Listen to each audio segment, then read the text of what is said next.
Polda Gorontalo menggelar program Gerakan Nasional Indonesia Asri. Aman, sehat, resik dan indah melalui aksi pembersihan bertajuk Jago Asri. Jaga Gorontalo aman, sehat, resik, indah dengan tema kebersihan sebagian dari iman. Mari bersihkan hati, bersihkan lingkungan. Kegiatan tersebut dipimpin langsung oleh Dirpolairut Polda Gorontalo Kombes Pol Devi Firmansyah SIKMA. Aksi bersih-bersih kali ini menyasar tempat wisata Pantai Olele yang berada di Kabupaten Bon Bolango, Provinsi Gorontalo.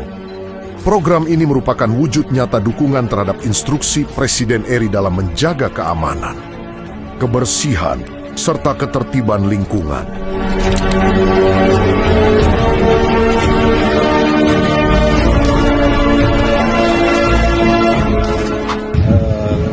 Kami atas nama pemerintah desa dan mengucapkan terima kasih kepada Bapak Kapolda Gorontalo untuk melaksanakan kegiatan program asri di tempat wisata khususnya di Desa Olele, dan dengan adanya program ini